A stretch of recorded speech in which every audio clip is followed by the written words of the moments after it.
Depois de completar a lição conjunta entre a Casa Adler e a Casa Lang, Mesh consegue uma moeda de ouro. No entanto, o alerta de Lance para que Mesh evitasse contato com a Casa Lang foi em vão. Mesh acaba se perdendo nos corredores da escola e vai parar na sede da magia Lupus, o núcleo hostil da Casa Lang. E se chegou até aqui, se inscreva em nosso canal e curta o vídeo. E muito obrigado, estamos quase nos 1000 inscritos. Mesh aparece quebrando a porta do local. Como sempre, ele se confunde se tem que puxar ou empurrar. E ainda tira onda com a cara de Abel, chamando ele de louco, pois estava conversando com um boneco. O mago ironicamente agradece pela informação e pergunta se Mesh é o aluno do primeiro ano que ganhou a moeda de ouro. Respondendo que sim, Abel logo pergunta por que ele quer ser visionário divino e Mesh diz que é para viver em paz com sua família. O mago acha isso maravilhoso e fala que Mesh não entendeu o real significado de um visionário divino. Eles são as pessoas que constroem o mundo, como o próprio nome diz, executam a visão de Deus, e diz que Mesh é fraco demais para carregar a visão do Criador. O mago fala que fará o mundo voltar à sua forma legítima, onde os fortes roubam, usam e devoram os fracos, pois só assim os humanos podem prosperar. Defender os fracos, igualdade entre todos e compaixão não passam de bobagens. E ainda compara o seu grupo dizendo que são feras e que mesmo dentro da sociedade humana os fracos devem ser roubados, usados e eliminados. Apenas seres superiores como eles florescerão. E Mesh ouve tudo aquilo calado, sem expressão alguma. Diz que havia entendido, falando que Abel também queria viver em paz. Uma menina de cabelo rosa e outro rapaz de cabelo verde se perguntam se Mesh estava realmente ouvindo, porque ele não havia entendido nada. O mago de 3 listas entende que as palavras de Mesh são como um gesto de hostilidade. Então Mesh se desculpa, pois não foi sua intenção. Abel aceita as desculpas, desde que ele entregue sua moeda de ouro. Mesh, com toda a calma, diz apenas que não. Então ele é atacado por um boneco enfeitiçado, mas ele desvia e o acerta com tanta força que acaba rompendo as linhas mágicas que o controlavam. E nesse instante, o boneco volta à sua forma original, o aluno Silva. E Mesh diz para o mago de 3 listas que não é grande coisa. Abel se irrita e o nosso protagonista novamente é atacado, agora por um boneco de 6 braços, que prende os braços dele com muita força. E Mesh afirma que esse boneco tomou mais whey do que o outro. E com uma das mãos livres rouba moeda de seu bolso e a atira para o mago. E por fim, arremessa Mesh contra uma coluna de pedra. Ele se levanta e sai andando e diz sentir muito por ter falado que ele não era grande coisa. De repente, Mesh percebe que está pisando na cabeça de alguém, então coloca essa pessoa em seus ombros e diz que vai levá-lo à enfermaria e já volta. Abel faz uma cara de surpresa, não acreditando como Mesh pode desistir da moeda tão facilmente, mas Mesh diz que algumas coisas têm prioridade maior, e saindo da sala encara Abel dizendo, por mais forte que ele seja, não irá perder. E todos da sala se espantam com o que acabaram de ouvir. Abel, muito inquieto, pensa se essa confiança inabalável de Mesh seria apenas por falta de noção, e olhando para o seu boneco vê que um botão de sua roupa está faltando, e quando abre a sua mão, esse botão estava lá, no lugar da moeda. A menina de cabelo rosa fica pensando que o que acabou de testemunhar foi uma coisa impossível, então ela se relembra da cena. Assim que o boneco atirou a moeda, o cabeça de cogumelo arrancou o botão de sua roupa com a boca e o cuspiu com muita força, acertando a moeda. Ela, por sua vez, perdeu velocidade, então ele a sugou com a força de seus pulmões. Mesh leva Silva para a enfermaria, se perguntando por que ele estava caído lá. Um tempo depois, Silva acorda assustado, não se recordando de nada, enquanto esteve transformado em um boneco. E um barulho tira sua atenção, era Mesh, que estava fazendo treino de oblíquo externo. Silva pergunta para Mesh por que o ajudou. Ele era seu inimigo, e Mesh diz que em momentos de dificuldade temos que nos ajudar. Pelo menos era isso que ele iria dizer, mas acaba mordendo a língua, não concluindo a frase. Mesh deseja melhoras a Silva e vai embora. Enquanto isso, no quarto 302 da Casa Adler, Lance e Dot estão aguardando por Mesh, enquanto discutem sobre o novo penteado de Dot, que ele fez para agradar Lemon, pois aparentemente ela gosta de franjas. Finn chega gritando o que os dois estão fazendo em seu quarto. Dot faz de conta que não é com ele e fica apenas pensando como Lance é bonito e sua vida deve ser fácil, então ele se levanta irritado, mostrando o dedo do meio para ele, dizendo que odeia pessoas com rosto bonito igual ao de Lance. E ele apenas responde dizendo que odeia pessoas sem classe. E os dois continuam se ameaçando. Finn não sabe o que fazer, apenas diz que se forem brigar, façam isso lá fora. E chega Mesh, concordando com seu colega de quarto, que se lutarem, vão acabar quebrando tudo. E ele fala isso na maior seriedade, segurando a porta que acabara de quebrar. Dot muda de assunto, entregando um presente a Finn, pois quando se visita alguém, é o certo a se fazer. Finn fica pasmo e percebe que Dot teve uma boa educação. E o presente fala por si só, é um chá de ervas, que Dot diz que a fragrância é muito boa, ele mesmo a usa.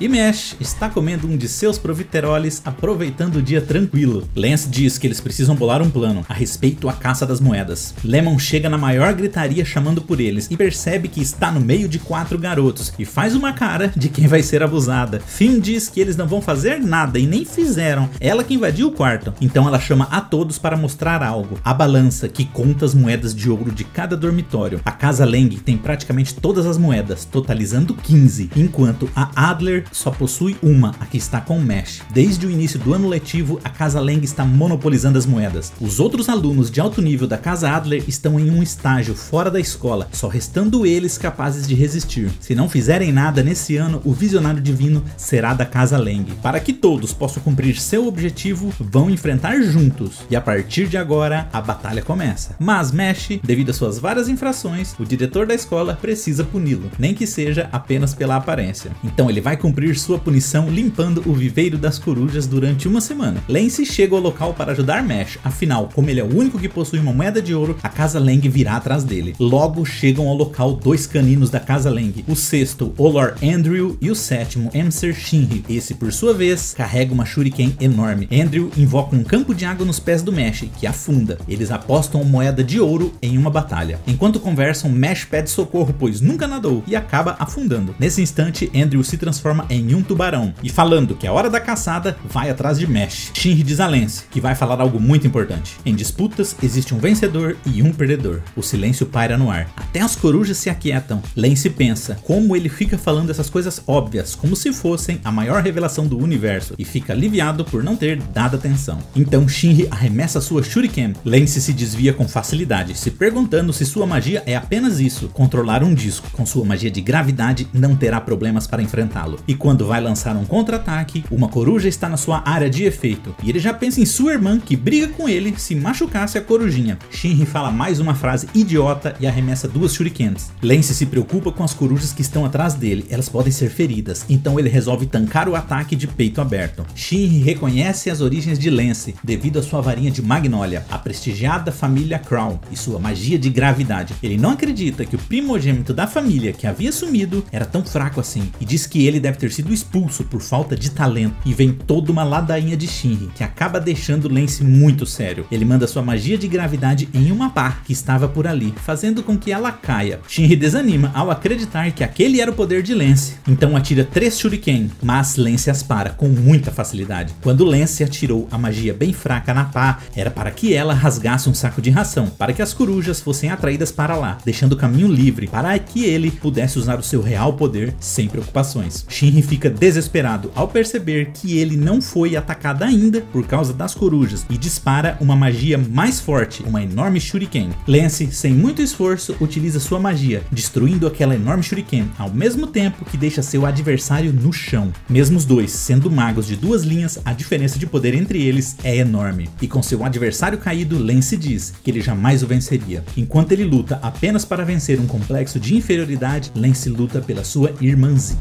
Enquanto isso, na água, Andrew diz que não tem como Mesh fugir de seu campo de água. De repente, algo parecido com um torpedo passa ao seu lado. Aquele tubarão estala os olhos, não entendendo o que havia acabado de passar ao seu lado. Não tem como ser Mesh, pois um ser humano nada no máximo 10 km por hora. E novamente o torpedo passa ao seu lado. Mesh para em sua frente e o agradece, pois agora ele havia aprendido a nadar. Mesh começa a nadar com mais velocidade, deixando vários rastros por onde ele passa. Então Andrew se transforma mais uma vez, deixando um pouco aquela aparência de tubarão. Agora ele está mais parecido com um monstro. Mas Mesh apenas nada em sua direção, o atingindo com suas braçadas, e continua acertando e empurrando, até que o leva para fora da água e é derrotado. Lance recolhe a moeda de ouro da aposta, e eles conversam se essa é a força do sexto e do sétimo da magia Lupus. Não são lá grande coisa. Nesse instante chega outro integrante do grupo, ouvindo o que eles falavam, e não gosta nada. E num piscar de olhos, ele atravessa pelos dois, parando do outro lado, próximo a seus companheiros derrotados, e diz que eles se precipitaram com as palavras. Lance tenta utilizar sua magia, mas não consegue. Então Mesh joga sua capa e fica em posição de arrancada, mas o mascarado diz para eles se acalmarem, ele veio apenas recolher seus colegas. Antes que ele terminasse a frase, Mesh parte para cima, e quando ia acertar um soco, o mascarado desaparece, reaparecendo em um outro local. Lance se pergunta como ele se moveu em um instante, então ele começa a recolher os seus colegas em um frasco mágico. Ele se desculpa pela sua sede de sangue, mas ele precisava observá-los, então retira-se, dizendo que em breve breve se encontrarão novamente. Lance fica um pouco preocupado e retira o que falou, pois esse cara vale a pena derrotar. Enquanto o Mascarado caminhava, sente que sua máscara havia sido danificada. E se pergunta se ele conseguiu aquela velocidade sem magia. Se realmente é isso, Mesh e eles são do mesmo tipo. E aqui encerramos o episódio 7 de Mesh. Galera, espero que tenham gostado, curtam o nosso vídeo, continuem acompanhando o canal, se inscrevam se você não é inscrito, hein? Valeu!